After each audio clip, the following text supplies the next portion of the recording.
Bueno, buenas tardes a todos. En nombre del equipo de Divulgadores del Misterio os damos la bienvenida a esta cuarta temporada, a este cuarto año consecutivo que venimos realizando las charlas, el tercero que venimos realizándolas aquí en este local en El Negro. Por lo tanto, vaya primero nuestro agradecimiento a su dueño, a Rafa, por cedernos el local para poder realizar año tras año estos eventos. Y como decía, son 4 temporadas en las que Divulgadores del Misterio nos hemos convertido en un referente de la divulgación del misterio, misterios de la historia, misterios de la ciencia, de la antropología, de la arqueología, con todos los vídeos que están grabados hoy en día y que creo, si no recuerdo mal, ya son más de 500 los que están colgados en nuestro canal de YouTube. 500 vídeos, como decía, que hacen que Divulgadores del Misterio sea ya un referente, no solo evidentemente a nivel nacional, porque las redes sociales es lo bueno que tiene, Internet también, sino que incluso recibimos agradecimientos pues de todas partes del mundo, desde Japón hasta, curiosamente, Japón, una gran comunidad que escucha y que ve los vídeos, hasta pues países de Latinoamérica. Y estos 4 años, los mismos que Histocast, pues viene siendo también un referente en la divulgación de la historia, porque Histocast no es un podcast de historia, es el podcast de historia. De una manera, pues ahora iremos hablando con los diferentes componentes, con algunos de los componentes del equipo, pues de una manera, pues como una tertulia entre amigos, pues publican cada 2 lunes los programas o capítulos, que creo que es como os gusta a vosotros llamarlos, cuya duración oscila entre 2 o 4 horas, aunque alguna que otra creo que ha durado 5. Entonces, empezasteis en febrero de 2012. Vamos con el primero de los componentes que tengo a mi izquierda. Goyo, buenas tardes. ¿Cómo fue que empezasteis? ¿Cómo os conocisteis? Bueno, nos conocemos de toda la vida, porque yo lo conozco de la universidad, compañero mío de la universidad, y ambos estudiamos geografía. A él lo conozco a través de mi hermano, pues de amigos, y al final terminamos siendo amigos todos, pues cosas inevitables. Y luego al resto, pues uno fue compañero de piso, otro es mi hermano, que lo conoces también. Exactamente. Otro es amigo de ese compañero de piso, y a su vez todos nos conocimos, nosotros 3 nos conocimos en un foro de historia militar. Y a Tony lo conocimos porque era oyente y dijo: oye, ¿por qué no habláis de la guerra angloamericana? Vale, venga, vente. y hablas tú de esto. Y hicimos tan buenas amigas que al final dijimos: venga, vente, vamos a hacer programas. Y aquí tenemos a Tony, que además, a pesar de la lejanía, pues ha insistido mucho en estar en este directo. No está aquí en carne y hueso, pero claro, va a estar oyendo.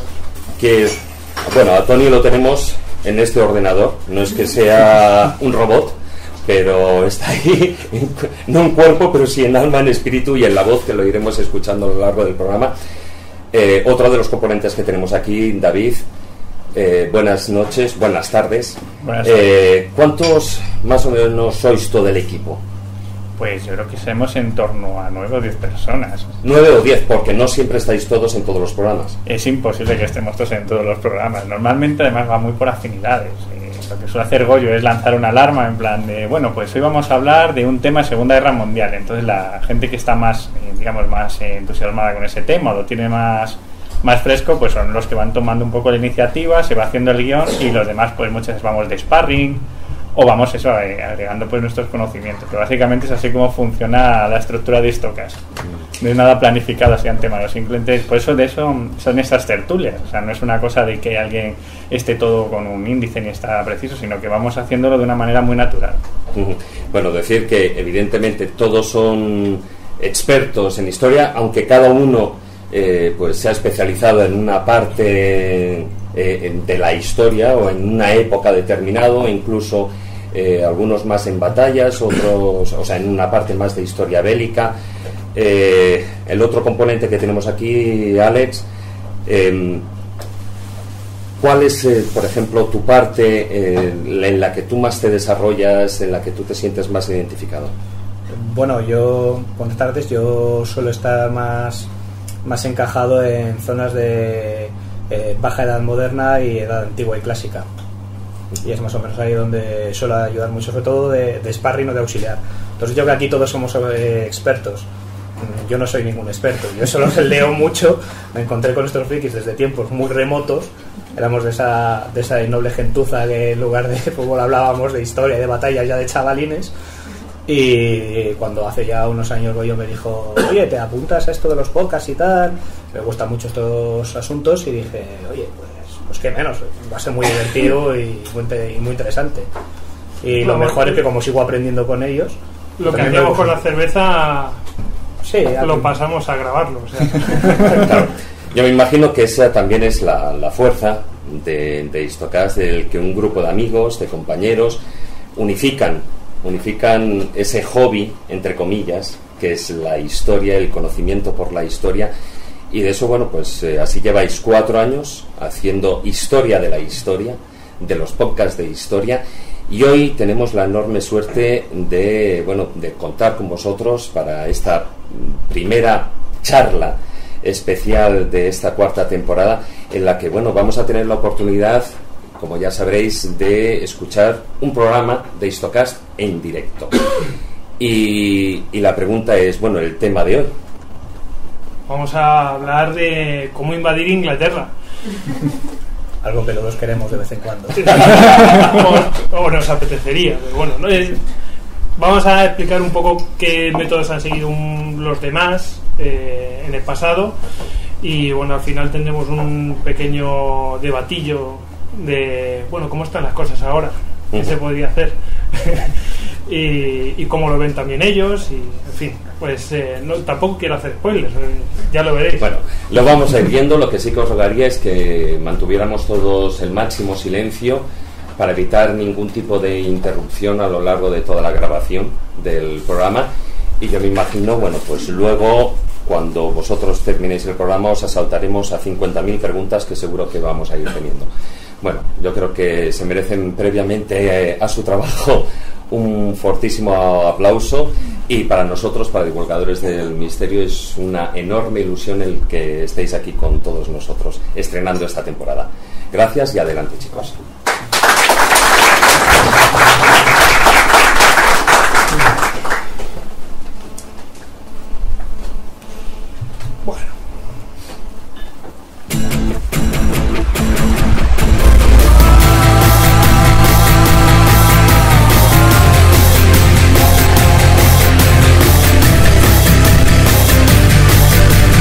Esto es Histocast, no es Esparta, pero casi. No es Moscow, no es Brest, no es Kinsey, no es el lago Alps y no es Brigham. Pero de todos esos sitios vamos a hablar, porque vamos a hablar de cómo invadir Inglaterra.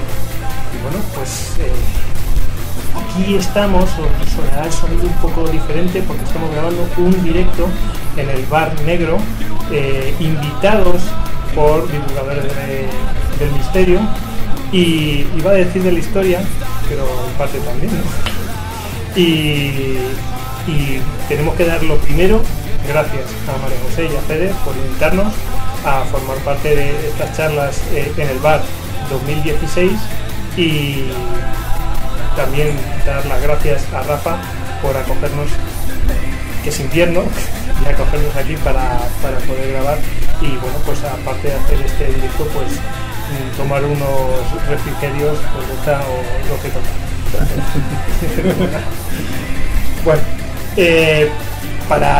Para este directo, este programa, tenemos a Tony. Tony, ¿nos escuchas desde allá, desde Barcelona? Claro, me ha gustado estar presente aquí con vosotros, con mi apaño de un dron cambia pañales, ha tenido un final trágico, con lo cual me he tenido que quedar aquí en Barcelona. Vaya. Bueno, eso siempre son buenas noticias. Ya sabéis que a Tony lo podéis encontrar en Twitter, @LordFidenchester, y os animamos a que lo sigáis. Realmente trae información siempre muy relevante. Es conveniente que se pese, porque si no os perdéis un poco. Bueno, también tenemos aquí a Alex, @AlejandroHDZLun. ¿Qué tal, Alex? ¿Qué tal, compañeros? Bueno, vamos aquí a echar velas y echarnos a lo que tenga que caer. Ahí está. Bueno, pues también tenemos a David, un auténtico todoterreno que se apunta a todas, @DavidNaga en el Twitter. ¿Qué tal, David? Pues aquí, señor, ¿cómo no me voy a apuntar? Aquí a venir a grabar a un bar. Eso, vamos, que no te lo digan dos veces. Bueno, y el que les habla, @Gojix_Solduero, o Gojix a secas, o Goyo, o como te queréis llamar, me han llamado de mil maneras. Así que ya sabéis que a todos nosotros nos podéis encontrar, estamos con nuestras cuentas de Histocast en Twitter, en Facebook, en Google Plus, en Pinterest, y bueno, también tenemos en nuestra página web, podéis informaros de todo nuestro programa, cualquier información, todos los métodos de contacto habidos y por haber, pero por si no lo sabéis, el correo nuestro es info@histocast.com. Ya sé que es la propia página web, nos podéis dejar audios, que cada vez que compréis una camiseta de Histocast en Dupeli, aquí María José trae una estupenda, nos ayudáis. Y bueno, ya sabéis que Dupeli es una página de camiseta de temática militar que están muy chulas. Yo tengo un par de ellas porque, bueno, que además es un buen regalo para los frikis. Y bueno, como es tradición, siempre nosotros saludamos a otros oyentes que están en distintos países, ¿no? Y hoy toca, pues nos queda de otra manera que saludar a los oyentes que están en Reino Unido, ya sean españoles o ingleses que nos escuchan, ¿no? Y bueno, españoles o hispanohablantes, da igual. Y bueno, ya sabéis que a todos nosotros nos podéis escuchar a través de la app estupenda que nos hizo un oyente, Nico, una app para Android de Histocast, bueno, pues tenéis toda la información ahí. Y si no, si tenéis otros sistemas, pues os animamos a que utilicéis iVoox, pues esas apps que las tienen para Windows Mobile y sistema Mac o Apple, ¿no? Bueno, si os gusta el programa y os han gustado todos los que habéis escuchado, pues os animamos a que le deis a me gusta, comentarios estupendos en iTunes y en iVoox, por favor. Y bueno, ya después de todo esto que os he comentado, que ya seguro que os lo conocéis de memoria los oyentes actuales, pues ya no disponemos a hablar de lo que tenemos que hablar, que es de cómo invadir Inglaterra. Entonces, el programa va a ser lo siguiente. Vamos a coger y vamos a contar los métodos o formas que han utilizado a lo largo de la historia diferentes gentes, ¿no? para tocar un poco los cataplines a los hijos de la Gran Bretaña, y vamos a debatir un poco de eso y luego ya hablaremos de qué pasa. Bueno, pues para empezar, yo creo que lo suyo es tirar un poco abajo lo que se ha dicho hasta ahora de oye, que Inglaterra es intocable en esa isla, es muy difícil, no sé qué. Bueno, por los propios ingleses, tengo aquí la noticia, Daily Mail enumera hasta 73 veces que Inglaterra fue invadida, es decir, otra cosa es conquistar, pero invadida 73 veces desde el año 1066 después de Cristo. 73 veces. Una cosa increíble, yo, vamos, me vuelvo loco. La verdad es que hasta para mí fue realmente revelado. Bueno, vamos a empezar ya y vamos a sacar unas cuantas de estas. Por supuesto no vamos a contar las 23, no interesa. Pero bueno, vamos a hablar un poco de estas condiciones para tomar Inglaterra y vamos a tratar la primera. La primera es la superioridad naval y el mejor ejército del mundo, que aquí ha puesto Tony en el guión, pero bueno, baste con la superioridad naval. A lo mejor no te hace falta tener el mejor ejército del mundo, pero a lo mejor te hace falta tener solamente los mejores soldados. Bueno, pues aquí tenemos a Julio César, que desembarca en Bretaña hacia el 55 a.C. Bueno, pues Alejandro nos iba a comentar algo de ello, ¿no? Que voy primero. Claro. Bueno, que Julio, oye, Sí, sí. te vas a asustar ahora que No. Julio César también fue el primero, David le ha puesto una cerveza. el primer enemigo en pisar Gran Bretaña. Pues sí, bueno, lo bueno de estos histocast es que todos aprendemos algo. 70 y pico invasiones, yo tampoco lo sabía. Buena. Bueno, pues sí, de los primeros, ¿cómo te lo agradezco? Ha llegado un refrigerio.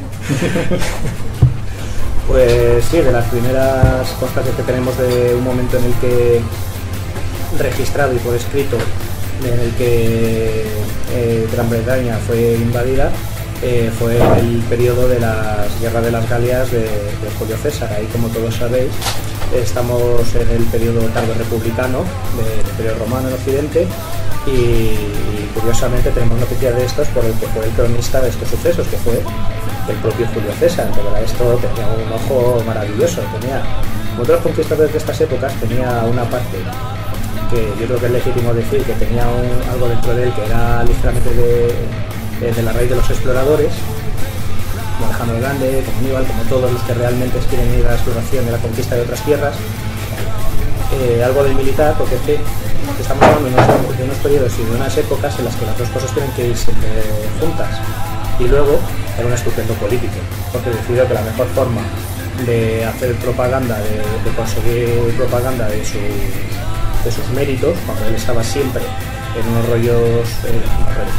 unos conflictos políticos con Pompeyo y con Craso, que tenemos que recordar que en este periodo es el que nos estamos situando. Julio César en gran medida impulsa todo este proyecto de la Guerra de las Galias para realzar su nombre, y siempre con esa perspectiva, siempre con este enfoque político. Dice, bueno, esto tenemos que darle publicidad, y quién mejor que yo para darle publicidad a lo que estoy haciendo. Bueno, pues emprende la pieza a liar ahí en la Galia, el principio de invitados, luego invitados no deseados, luego les obliga a ser deseados, y a medida que se va desarrollando tenemos conocimiento de la primera expedición a esta Britania, que sería el nombre que le pondrían los latinos y del cual deriva la Gran Bretaña, del que a nosotros nos consta. La primera expedición sería en el 55 a.C. Estamos en el periodo tanto republicano, no hay un imperio, César es un procónsul. Entonces, todas estas cosas ocurre como podríamos encontrar en contextos modernos, podemos ver ciertas analogías. ¿En qué sentido? En el sentido en el que todas las iniciativas militares que tú tengas, por hacer un parentesco, Julio César sería un general de altísimo grado, no sé si teniente general, pero un general muy importante, pero tiene que dar cuentas al Congreso, ¿no? Pues ahí, en esta época, Julio César tenía que dar cuentas al Senado, es decir, todos los movimientos que se hacen con el dinero público hay que justificarlos, hay que pasarlos en un contexto en el que sea explicable el porqué, qué motivos y qué necesidad había de meterte tú en este berenjenal que va a ser, no que sé, Britania, que va a ser ya para siempre un problema en parte un problema para el Imperio Romano, lo que sería. Bueno, pues el motivo es que en el contexto de las Galias Julio César argumentó más o menos acertadamente que los galos utilizaban diferentes tipos de socorro de los britanos en forma, primero, bélico. Había contingentes de britanos que luego combatían en las guerras de las Galias, en los levantamientos y sublevaciones. Estaba muy demostrado que había una gran hermandad, un gran parentesco, había trato, comercio y familiaridad entre pueblos del norte de la zona de Armórica, como los cómics de Asterix y Obelix, esa aldita que está en Armórica, que sí fue conquistada, pues estaban en contacto naturalmente a través del Canal de la Mancha con Britania. O sea, estamos hablando de una época en la que, es verdad, no es una travesía fácil, pero se hacía regularmente. Esas culturas estaban hermanadas. Tácito nos hablaría mucho más tarde, disculpadme el inciso, Tácito nos hablaría mucho más tarde de las claras influencias. Bueno, Julio César también lo comenta en sus comentarios a las guerras, que la influencia de un pueblo y otros están muy hermanados, sobre todo en esta zona del norte de Armórica y del sur de la Britania. Entonces, de vez en cuando había algunos levantamientos de estos constantes que hay a lo largo de toda la guerra de las Galias, que es un constante someter a un pueblo a alejarse y se vuelve a levantar, y dices, qué coñazo de gente, y les vuelves a coger, a zumbar, les ganas, les coges rehenes, les aprietas, y cuando te alejas, ¡pum!, se levantan, y siempre cogían refuerzos de la Britania. El segundo punto era el de los druidas. Los druidas siempre eran la casta, podríamos denominarlo como la casta sacerdotal de estas tribus de herencia céltica, de cultura céltica. Siempre, como suelen ocurrir en estas castas dirigentes sacerdotales, suelen ser castas más ilustradas, más cultas. Hablamos de lo que es para la época, pero bueno, son los que leen las runas, los que descubren los designios de los dioses, los que llevan las santerías más caras, y animaban a los hostigadores romanos. ¿Por qué? ¿Qué pasa cuando viene un conquistador más potente que tú? Si tú eres la casta que entonces dominabas, te vas a dominar un poquito menos. Entonces generalmente sueles mirar un poco avisamente a estos que te están haciendo la cama. Así que generalmente los druidas solían estar en contra de los romanos. Cuando los romanos están en la zona del norte de Bélgica, aplastan todas las rebeliones. César tiene un notable éxito en la campaña de las Galias. Todavía se prolongará en este periodo de tiempo, pero César tiene un gran éxito. ¿Cuál es el asunto? El tercer punto es que la Britania sirve como isla para refugiados políticos. Cuando un contingente es amenazado, cabecillas, nobles y druidas que decían los dioses quieren que destripéis romanos, claro, cuando los romanos estaban ahí, te machacaban y ganaban, hay que poner pies en polvorosa. Y que mejor, pues botabas un barco y decías, me voy con mis hermanos britanos y aquí paz y después gloria, mañana será otro hermoso día y ya veremos cómo se la devolvemos, pero por ahora pies en polvorosa, que los romanos tampoco son suaves a la hora de dar cuentas contigo. Crucifixión al día de salud de garantía para los romanos. Bueno, entonces César argumenta estas razones a posteriori, naturalmente, y va preparando el contexto de unas guerras que tiene contra una tribu más que está siendo llamada del otro lado del Rin para ayudar a las revueltas galas.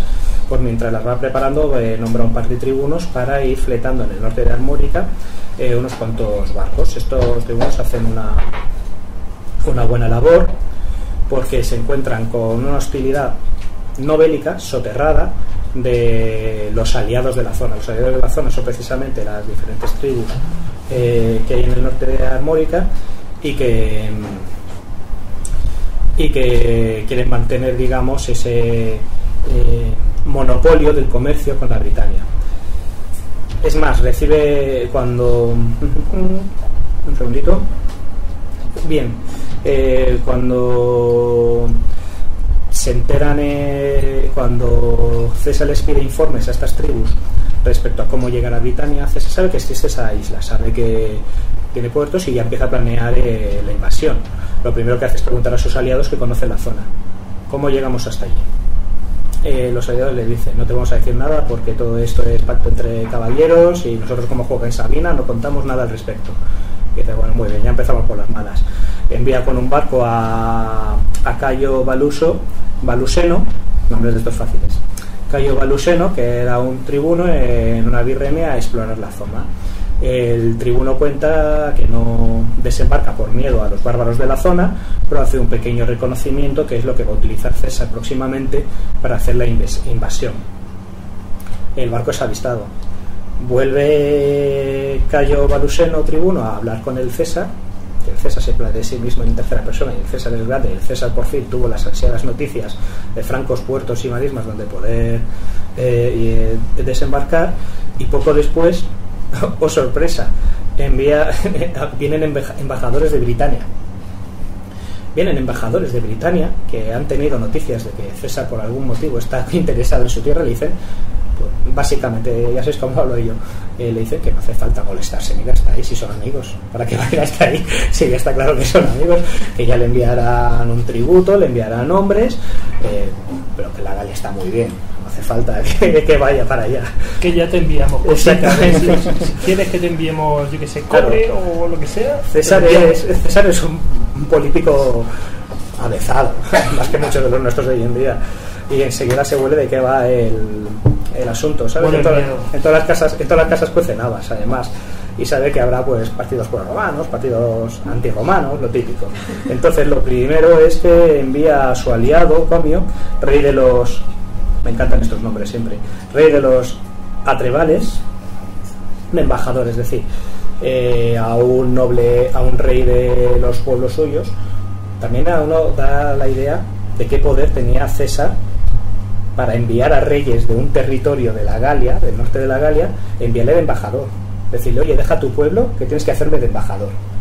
Ve para allá, que son tus hermanos célticos, te compartes toda esta cultura y vas a hablarle muy bien de nosotros y vas a ir pues allanándonos el camino.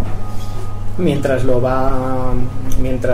el señor Comio, rey de los Atrevales, hace labores más modestas de embajador y deja muchos rehenes a César en su tierra, César va ultimando los preparativos, que consiste pues un poco en lo de siempre de toda la guerra de las Galias, coger a todas las... Sobre esto voy a pasar un poco más rápido porque creo que me estoy extendiendo, ¿no? Yo soy muy dado a divagar siempre. Un poco, podríamos meter más. Pero es que pongo a hablar. Bueno, muchos rehenes, llevarse consigo a los díscolos y los problemáticos, dices qué mala idea, y dices no, mejor, peor que es dejarlos en casa, los niños díscolos. Muchos rehenes, llevarse en el asiento de atrás a los niños más díscolos y un par de purgas para que la cosa quede clara y tranquila hasta mientras venimos. Flota 80 barcos de transporte, nos dicen, que son suficientes para embarcar a 2 legiones. Estos barcos en las Galias, el único comentario que yo he encontrado al respecto es que César dice que como eran malos barcos para cruzar el Canal de la Mancha por las condiciones de ese mar, que vosotros lo podéis comentar mejor, que para eso sois geógrafos. Lo vamos a ver ahora. Pues como todos sabemos que es un mar muy puñetero, pues dice, lo único que encontré que comentaba es que los ensancha, que es sabio, que es listo, siempre habla del mismo así. Los ensancha y les hace de menor calado, no entiendo yo esto porque, pero bueno, de menor calado y mayor envergadura para transportar a las tropas, y no hay mención, ni he encontrado ninguna mención, tendría que buscar Google, y no hay mención de barcos de guerra, los birremes. Evidentemente llevaría algunos barcos de guerra, pero no se sabe cuántos llevaría. Si no tienen armada los británicos, si no tienen una armada los británicos para... No los necesitan. Claro, o sea, no es necesario. Realmente lo que hablabas de poco calado, sobre todo yo lo veo por el sistema de mareas del Atlántico, que es distinto en el Mediterráneo. Por tanto, necesitan menos calado para cuando hay una marea alta poder entrar mucho más profundo. Estamos hablando a lo mejor de mareas en las Islas Británicas que pueden llegar hasta los 4 o 5 metros. O sea, pueden llegar a los estuarios de los ríos muy fácilmente con menos calado. ¿No querías la opinión geográfica? Pues toma. Esto es lo que yo quería oír. Y además, como ha comentado Goyo antes, una de las condiciones que ha puesto Goyo en el preámbulo del podcast de condiciones para invadir Britania, dice una superioridad naval.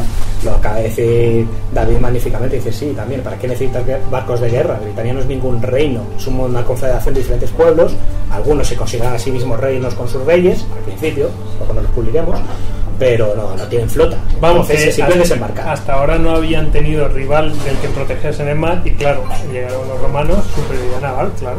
De hecho es que no había nadie con quien pelear. En ese momento Britania no era ni un pueblo, o sea, no es el concepto de nación que tenemos ahora. O sea, que había tribus celtas como había tribus de otras culturas. De las tribus más cercanas a lo que es la Galia son tribus, como bien ha dicho Alejandro, tribus celtas.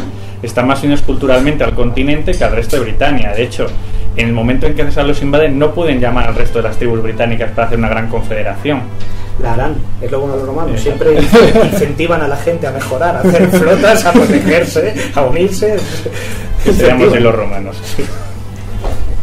Bueno, pues César embarca con 2 legiones, que son la Legio VII y la Legio X, que es su favorita, siempre confía bastante en la Legio X en todo. Ambas son nombradas por él y reclutadas por él. Bueno, primero, pues se embarcan después de... Hay una anécdota, pero bueno, lo dejo. No recuerdo el nombre, pero hay una anécdota de que justo cuando iba a embarcar, después tenía un cabecilla armórico que Lo típico era rehén suyo, era rey, tenía mucho peso, tenía mucha tropa, era muy grande, le había derrotado ya 2 veces, haber aliado, política. Es básicamente política, pero con muertos. Y claro, y le dijo, oye, que me voy a ir para Bretaña y tú te vienes conmigo. Lo que os he dicho, los niños revoltosos se vienen conmigo, que si los dejo aquí, luego me van a granjear problemas. Y el hombre le pone 1000 problemas. Lo de la barriga, mis dioses dicen que no, de todo. Y cuando ya al final le dice que se va a ir con él sí o sí, pues bueno, que va comentando sus comentarios, que le van llegando por delatores, que este hombre está soliviantando a la nobleza del local, etcétera. Es decir, está haciendo todo lo que teme César que haga, con lo cual le reafirma más en su propósito de llevárselo con él, hasta que al final el hombre parece ceder y el mismo día de embarque, las memorias que no estaba leyendo antes, el mismo día de embarque coge César y le llega un mensajero diciéndole que este hombre ha escapado con una tropa de caballería y que se ha ido al campamento sin dar noticias a César ni razonables excusas del porqué del lenguaje político. Y César cancela toda la operación y la retrasa un día y le dice a la caballería que vayan a buscar a este hombre y lo traigan por las buenas o lo maten. Y bueno, y se retrasa la expedición un día porque la caballería va, le busca, le encuentra.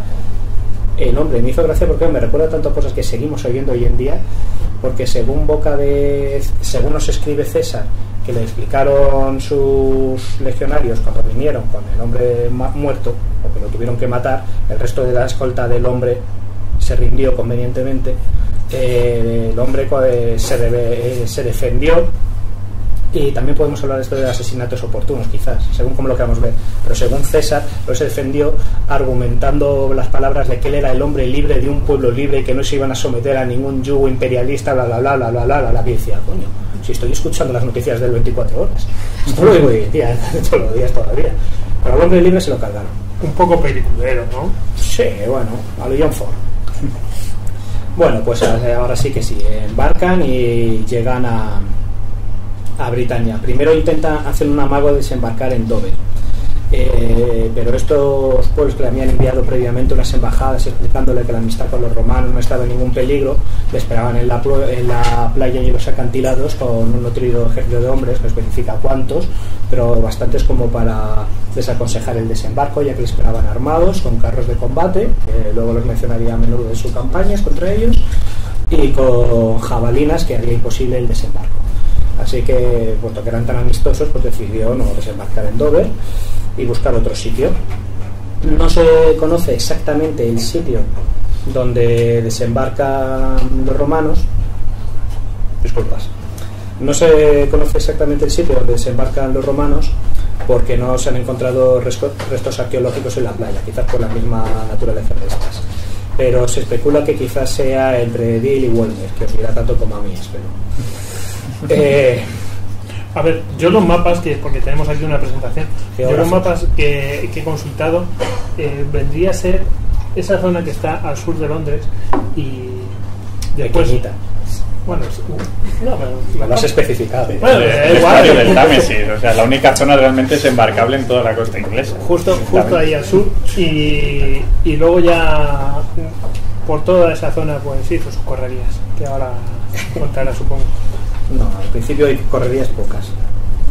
Bueno, desembarca en Dilly Warner y consigue desembarcar con una gran dificultad.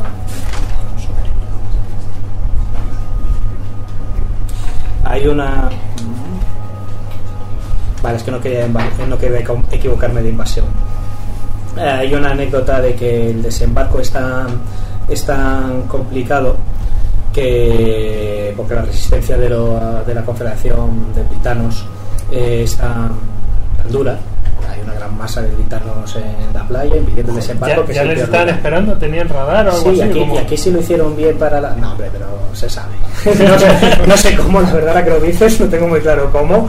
Tenía muy buena vista, yo qué sé, pero lo sabían. Les estaban esperando y les esperan bien. Les esperan a la tropa y hace el desembarco tan complicado que César contaba en sus memorias, lo digo con mis palabras más o menos, primero porque no he marcado la página, ¿vale? Dice... Más o menos dice, Cuando fuimos a hacer el desembarco por considerar pertinente que ya no era el momento de retrasar más este hecho, las tropas, ante tan gran número de enemigos, pues se amilanaron y sufrieron cierto pavor y contención en su bravura y en su coraje personal, hasta que un portaestandarte con el águila les exhortó a sus compañeros diciendo: vamos, compañeros, no vaya a ser que queráis dejar el águila de la legión en manos de los bárbaros. Yo, por mi parte, voy a cumplir con mi general y con la república. Y será para uf. Eso suena otra de estas películas. Hostia, aquí yo ya me pongo entonces, claro, César comenta que para facilitar, esto a los que sois más navales os gustará, que para facilitar el desembarco colocan las naves de flanco, es decir, a favor de la... Perdón, sí. Coloca las naves como quieras, pero oriéntate hacia el micro. Pues coloca las naves de flanco, es decir, a favor de las olas. Esto sería malo, supongo yo, para hacer escorar la nave, pero bueno, en las naves de guerra y en algunas de estas naves de intendencia de transporte, los romanos ya sabemos que ya tenían cierto desarrollo tecnológico en lo que es el asedio. Al principio lo habían abandonado mucho, pero luego lo van recuperando y con ganas. Montan sobre los puentes las catapultas y consiguen dispersar ligeramente. Esto es estupendo, la verdad. Consiguen montar las catapultas y los escorpiones, que son esas ballestas gigantescas que lanzan enormes dardos de punta de hierro, y empiezan a disparar, empiezan a bombardear la playa. Y los legionarios hacen un desembarco anfibio. Salvada al soldado Ryan, pero en Rómulo. Hacen un desembarco anfibio contra estos britanos, ya dicen germánicos. Vaya. Y bueno,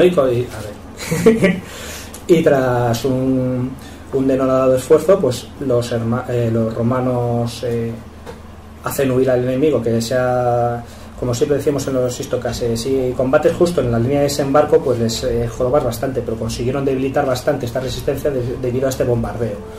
Entonces, bueno, con el bombardeo lo debilitan, desembarcan los romanos, se abre un cabeza de puente, a los britanos al final, después de una resistencia enconada, les entra el pánico y retroceden ante la tenacidad de los romanos.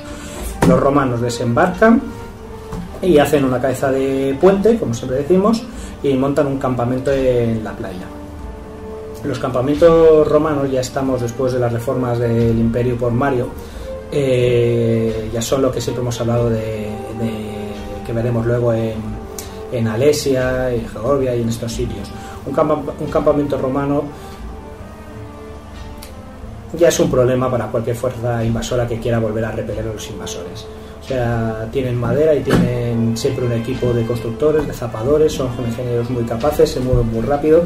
En cuanto a los romanos te montan un campamento, tienes un pequeño fuerte que es mejor que los del oeste de las películas de Dios y Vaqueros. Tienes empalizada de muros reforzado por maderas, que generalmente suelen tener 2 líneas de madera con tierra en medio prensada, con cuerdas para disminuir los golpes de posibles arietes. Sueles tener fosos. ¿Qué pasa cuando los britanos se ven esto? Pues respondiendo a la gallardía que podemos pretender, pues enviaron una embajada. Y es el momento de volver a hablar. Bueno, para que no sepan lo que era un campamento romano o lo que se podía llegar a hacer, él ha mencionado Alesia. Bueno, pues tenemos 2 histocas, el histocas número 2, en el cual hablamos del sitio de Alesia, y además habla Alejandro de ello, y el histocas 59, en el cual hablamos de César y la guerra de las Galias, en el cual, aparte de Javier Moravejo, creo que también estabas tú. Bueno, hace tanto tiempo. Bueno, muchos, que te he interrumpido. Haces bien.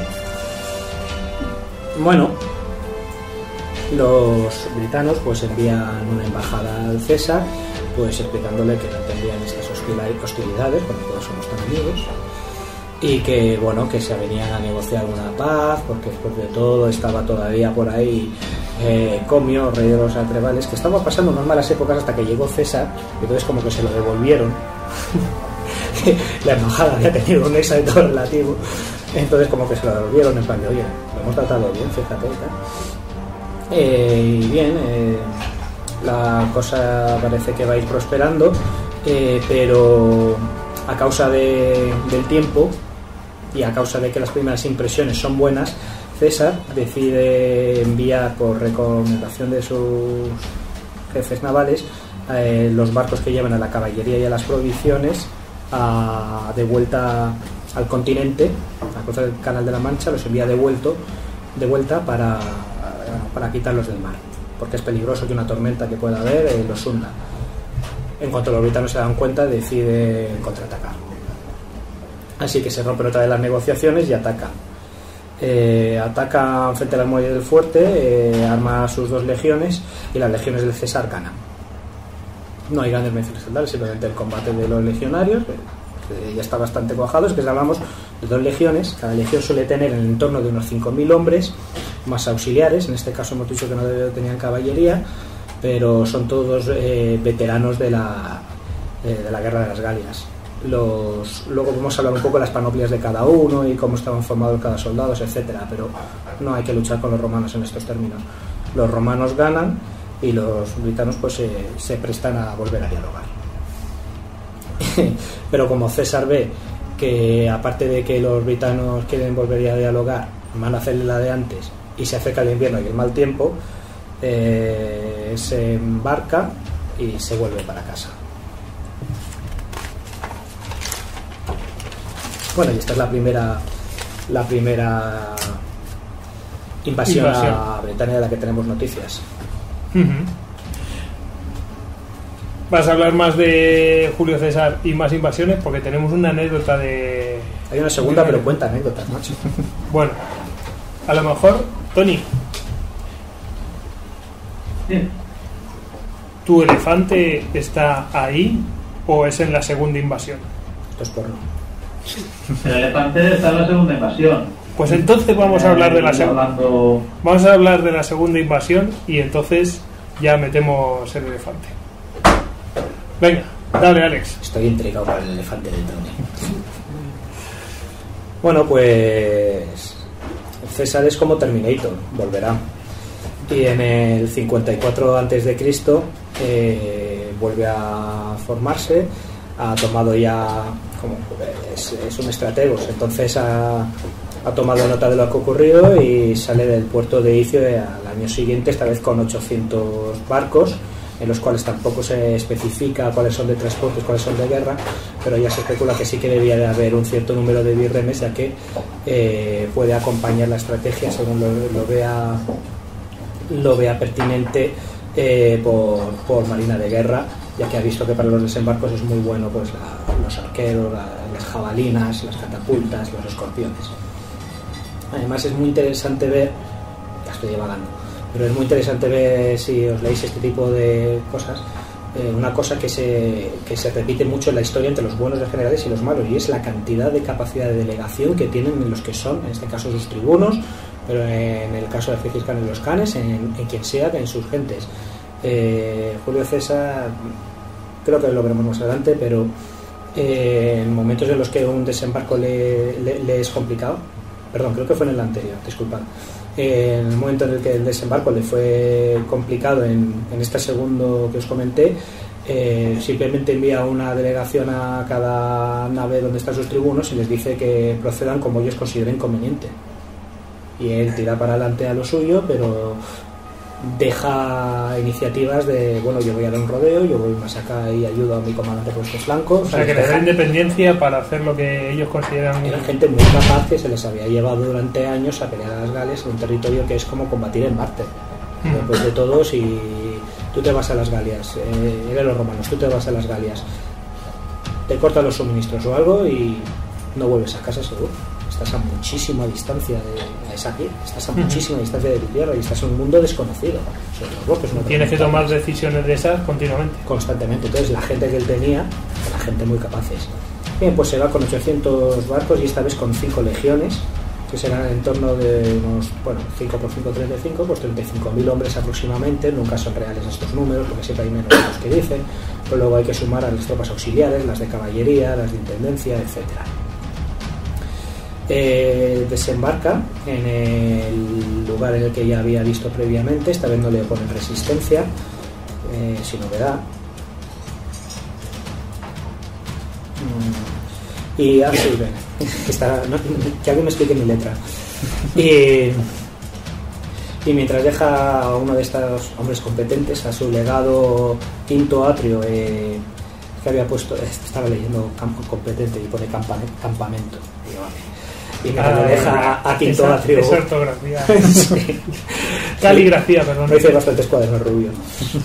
Mientras se pone a quinto atrio a montar el campamento, se marcha hacia un internamiento ya de 12 leguas con 3 legiones, y en las que se enfrenta a una confederación de britanos en Kent, los derrota en campo abierto y va montando otro campamento avanzado. Tenemos uno detrás, que es el de cabeza de puente. Está muy bien porque es que la arquitectura es muy inteligente, porque César lo que hace es desembarca y tiene las naves van apoyando los movimientos de tierra van apoyando lógicamente al ejército, pero si haces un internamiento, si te internas directamente, lo que haces es proteger con un campamento las naves, que es a donde te vas a retirar en caso de que las cosas se pongan feas, que se pondrán, y según te internas tienes una batalla con los nativos. Volvemos a hablar de que estamos combatiendo en Marte o en Saturno, estás en otro planeta, ahora ya además con un mar por medio, o sea, es que estás tan lejos de casa que cada vez que veces en una batalla sigues estando en un mundo hostil. Así que te fortificas, lo primero. Vale. Bien, monta el campamento, y aquí tenemos al que será el gran equivalente de la Némesis aquí, el Vercingetorix de aquí, de César en la red de expediciones a Britania, que se llama Casibelono, o César nos dice que se llama Casibelono, de una tribu que se llama los Trinovantes. César nos dice que se llama los Trinovantes. Insisto, es que esta es nuestra fuente de información, a fin de cuentas. Casibelono los Trinovantes son, como todas estas tribus germánicas, mongolas, todas las tribus estas que siempre estamos hablando, son confederaciones en realidad de tribus a su vez más pequeñas. Casinovantes es el líder de una facción, de una partición que es podríamos resumirlo en decir, la antirromana. Luego el César tiene gente prorromana, gente que está a favor de los romanos, etcétera, pues por el comercio, porque son una nueva fuerza dominante, porque ven una ventaja táctica respecto a sus enemigos políticos, que en la pequeña época se salda con masacras a mi tribu o no, según qué aliados he hecho. Vienen unos nuevos invasores, pues como los españoles cuando llegan a México, pues los tlaxcaltecas les ven como una buena baza ganadora contra los aztecas. Pues aquí hay unas grandes facciones de britanos que están a favor de los romanos. Este Casibelono pues ya llamarse Pepe. Este Casibelono pues va a ser el que aglutine la respuesta antirromana y el que deponga a los aliados del César. Casibelono desarrolla una serie de batallas y escaramuzas contra las tropas del César con éxitos relativos. ¿Por qué decimos relativos? Una vez más, insisto, las fuentes que tenemos de arqueológicas son prácticamente nulas. Las fuertes escritas es el César. El César nunca pierde, entonces es un problema. Cuando te dice éxito relativo, entiende lo que puedes entender. Puede ser relativo de verdad, puesto que no pone tienes en polvorosa, pero tampoco te va a decir nunca he sido derrotado. Eso no lo dice jamás. Os voy a poner una pequeña anécdota. Pasado mañana sale un Histocast que, bueno, como los oyentes esto lo verán a posteriori, pues no será novedad para ellos, pero bueno, como estáis aquí, pues os damos esa primicia. Va a ser sobre las guerras médicas, y es que prácticamente todo lo que sabemos de las guerras médicas lo tenemos por fuentes, una fuente, Heródoto. Con lo cual estamos siempre dando vueltas. Cuando estamos en el mundo antiguo siempre estamos con ese problema. Si no se ha descubierto algo mediante arqueología, tenemos que recurrir a las fuentes de toda la vida, y a lo mejor se supone que había, por ejemplo, de las guerras médicas, que había varias fuentes, pero solamente se conserva una, con lo cual estamos en ni siquiera contemporáneo. Es que son esas cosas que dices, bueno, pues aquí tenemos a Julio César, que sí que era contemporáneo, sí, pero tenía era parte interesada. Sí, claro. Con las partes. Pues sí. Bueno, estas escaramuzas debieron de darle algún rédito a Casibelono, porque decide plantar una batalla contra las 3 legiones que se había adelantado César. Esta batalla no la libra César. por supuesto la gana César, pero no estaba César presente, porque es en un momento que César está haciendo, no sé qué, que es el que está al mando, es Tribuno Gallo Trebonio, otro nombre sencillo, Gallo, no Goyo. Bueno, pues el tribuno plantea una batalla clásica disposición romana. Sale del fuerte, pone auxiliares y caballería a los flancos, divide en rectangulitos a sus cohortes, en típicas disposiciones romanas, que son las más numerosas y las veteranas, que son las dobles, van primero y están siempre en función de bisoñez en líneas de profundidad. No hay muchos comentarios de cómo se libran estas batallas, excepto César, que nombra los carros y le comenta cómo luchan.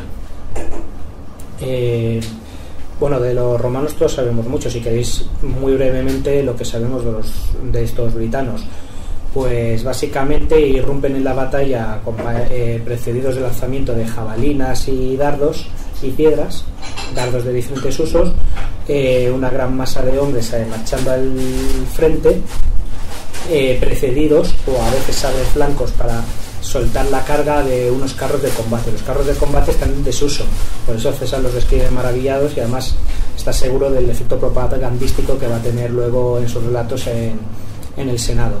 Estos carros de combate son, pues como los podéis imaginar, está una auriga. Los carros no llevan cuchillas al lado porque las carga el diablo y luego pasa lo que pasa con tus aliados, pero tienen un infante o dos. Generalmente tanto la auriga como los que van subidos al carro son gente de nobleza y más curtida. Uno va disparando dardos y el objetivo del carro realmente es irrumpir con los caballos en la estructura de lo que hasta entonces habían sido los enemigos de los britanos, que son tropas celtas. Entonces naturalmente tú ves a dos caballos que te vienen con el caballo, abres un poco líneas, en cuanto abres, mientras el otro te va saetando desde arriba, el otro combatiente con su enorme espada céltica se baja y combate a pie. Varios carros a la vez van desarticulando la línea, el plan de Berserker.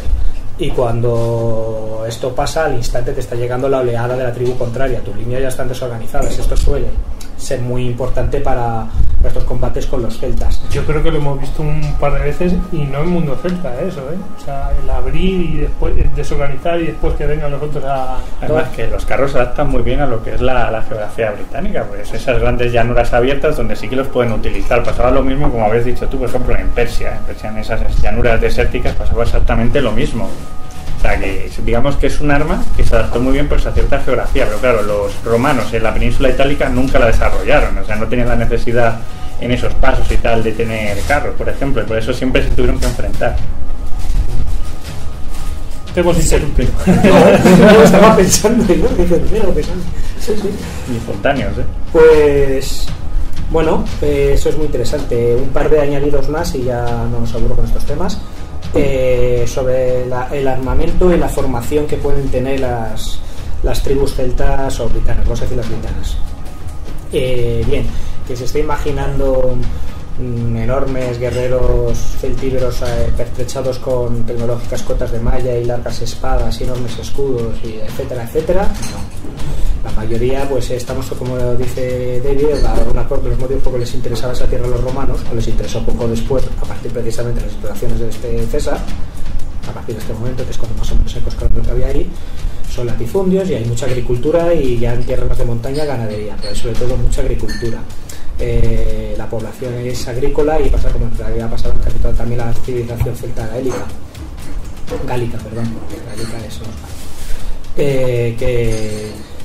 no son un ejército profesional regular, son gente que se moviliza para las batallas. El arma más común de un celta es una lanza, no siempre con punta de hierro, a saber qué punta tenía entonces. Tecnología para los escudos tampoco era tan fácil. Las espadas y algunas cotas de malla y cascos son cosas de tecnología punta para aquella época, para la alfarería de aquella época, que pertenecía más a la nobleza y altos estamentos, que como en otras épocas de la época o salías guerrero, noble, rey, o sea, los segundos hijos y terceros hijos los hacías druidas, que era el sacerdote de la época.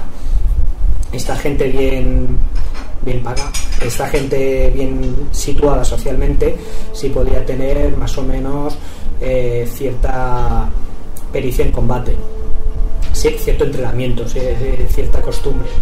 Es verdad que por las razones y los motivos de la época no era raro que las tribus se enfrentaran entre sí y esos enfrentamientos les diera cierto conocimiento de lo que es la batalla, etc. Pero no eran soldados regulares, no eran gente disciplinaria y profesional.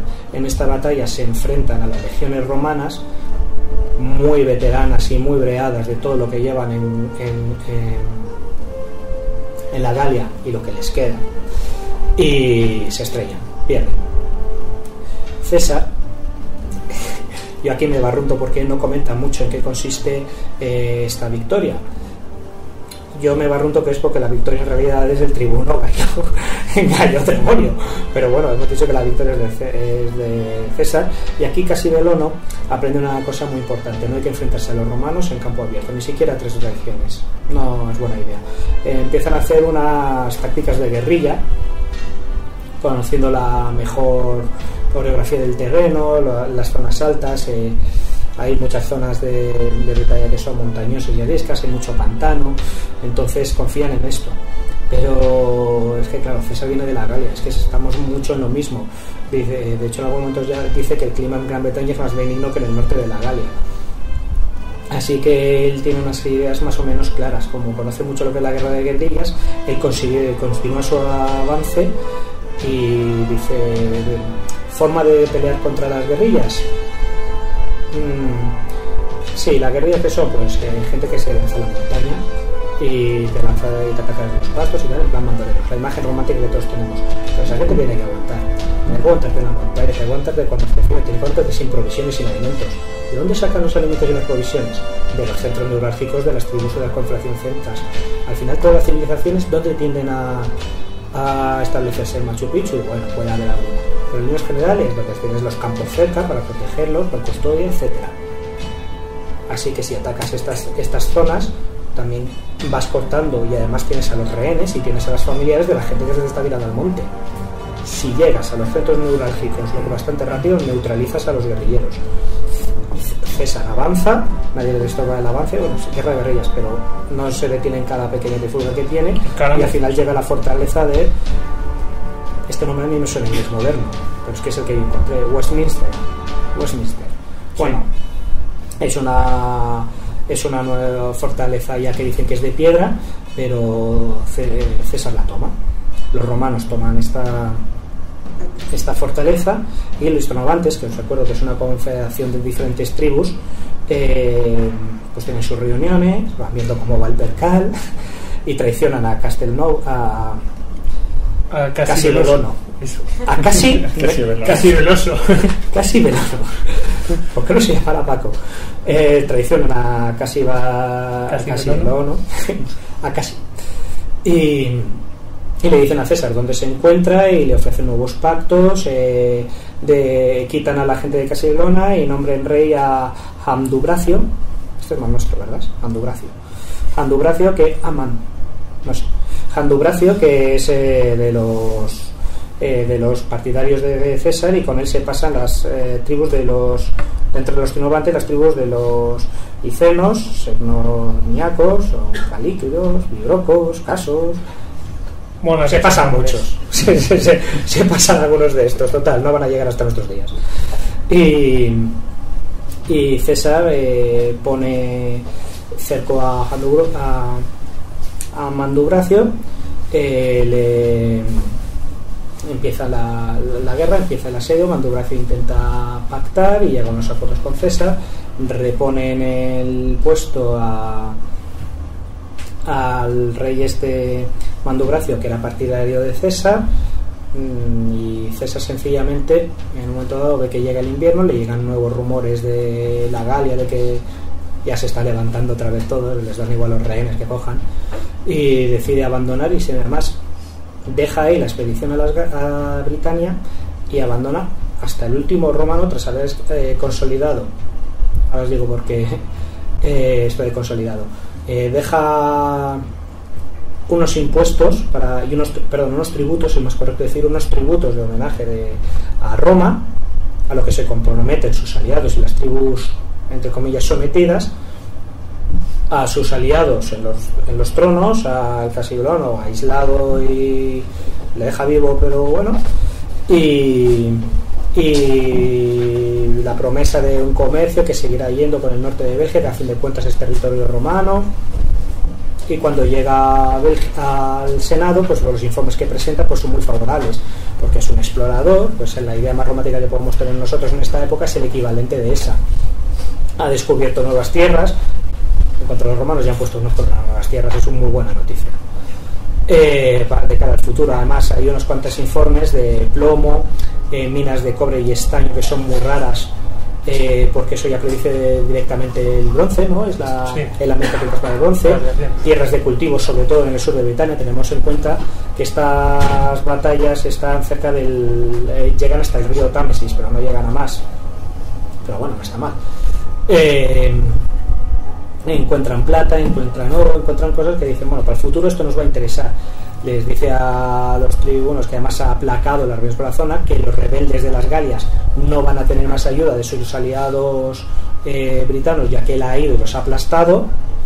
Les vende esa mercancía, les dice que además les van a dar tributos. Pues de hecho en el Senado le hacen unas menciones de honor, no le hacen un triunfo, pues porque todavía está peleando las Galias, eso vendrá más tarde, pero le conceden unos honores y unas menciones, pues con nombres latinos de estos, en latín, pero bueno, la cuela bien colada. Lo que pasa es que, ¿por qué digo yo todo esto así? Porque luego no tenemos ninguna constancia, y yo dudo muchísimo, de que se pagara absolutamente nada de lo que quedó acordado. Es decir, César se va con el último legionario y dice, bueno, adiós, no deja nadie en el campamento. Es que si llegan a pagar algo, son los pagafantas, ¿no? Claro, es que esto no te buscar los recibos ahora. Te has ido al otro sitio a seguir guerreando. Si quieres reclamarlo, ven después. Pero claro, vamos. No, si fueron después. O sea. Sí, bueno, ya. Esto es la invasión a Britania, entonces supongo que con esto ya más o menos lo vamos a dejar. Porque después podríamos hablar de Claudio y de Roma ya no va a seguir hasta Claudio, creo que luego va a estar 200 años. Así que, y claro, siempre con batallas y batallas. Bueno, entonces os habíamos prometido, perfecto. Vale, ahora vamos a ser más breves, pero se ha bebido ya 2 refrescos de lo que he hablado. Vamos a hablar del famoso elefante que antes os hemos traído un pequeño spoiler. Tony, ¿qué es ese elefante? ¿Qué es eso? Bueno, resulta que aunque hay muchas fuentes que dan que los primeros elefantes que pisaron Britania fueron traídos por el emperador Claudio, hay una fuente que discrepa. Y esta fuente en concreto ella no era un abogado macedonio, muy aficionado al tema de historia militar, que como por entonces no había Anístocas, pues él se dedicó a escribirle al emperador Marco Aurelio consejos tácticos y estrategias llamados estratagemas. Entonces, además de hablar de los antecesores clásicos como Aníbal o Alejandro Magno, al hablar de César dice, cito textualmente: cuando el cruce de un gran río en Britania era hostigado por el rey britano Casildono a la cabeza de un fuerte cuerpo de caballería y de un gran número de carros, ordenó a un elefante, un animal hasta entonces desconocido para los britanos, que entrara primero en el río, blindado con escamas de hierro, con una torre a sus espaldas, desde donde arqueros y honderos disparaban. Los britanos quedaron aterrorizados ante semejante espectáculo. ¿Qué diré de sus caballos? Entre los griegos, los caballos huyen a la vista de un simple elefante, pero de uno con una torre a su espalda, de donde se disparan flechas y rocas, era una visión demasiado formidable para ser soportada. Los britanos, tanto sus jinetes como sus carros, huyeron, dejando que los romanos cruzaran el río sin estorbo. Después que el enemigo huyera ante la aparición de esa única vista. Si bien la visión pues, nos da una imagen muy impresionante y muy cinematográfica, pues bueno, creo que el hecho de que César es un gran aficionado al marketing propio, como ha indicado Alex, no mencione nada en sus memorias, nos hace pensar pues, que fue una licencia poética del gobierno. Pasa, por otro lado, la conclusión de luchar con armas desconocidas que causan sorpresa, terror a tu enemigo, hacen que yo crea que, en mi opinión, pues merezca un personaje simplemente en este hito tal de como invadir Inglaterra.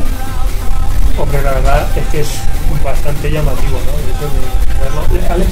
Hay menciones también de Tácito de que ya en la época de Claudio también llevó elefantes, pero al final todos los historiadores siempre han dicho que no, porque no se han encontrado ninguna prueba de que existieran elefantes y porque no se transportaban elefantes hasta el final.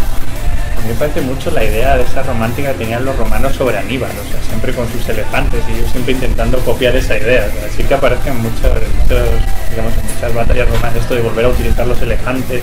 Incluso creo que, fíjate, así un poco saliéndonos, Adriano llegó incluso a instituir una falange macedonia entre sus tropas. O sea, siempre siguiendo esa idea pues, de los clásicos generales como Alejandro o Aníbal. Los romanos ya eran muy fan de la antigüedad. Trabajando de todas formas, bueno, los romanos eran muy antiguos clásicos, pero en la época de Trajano es que pasaron por etapas de modas. Es que se modas cuando se llevan las Nike o se llevan las Adidas. En la época de Trajano precisamente era muy pro-griego. Era un tío que tenía mucha querencia con la cultura griega clásica en la que se recuperar. Estamos entrando en que ya de repente hemos pasado ya de los Flavios de los Julios y los Flavios y entramos ya con el primero de los emperadores hispanos y ya estamos más avanzados y Trajano quiere recuperar mucho esa idea, pero previamente es verdad que los romanos admiran mucho a Aníbal porque es la que les ha liado, pero ya bastante desprecian en gran medida el mundo helénico. Bueno, vamos a avanzar. Si lo coge Catón a Trajano, vamos, lo damos.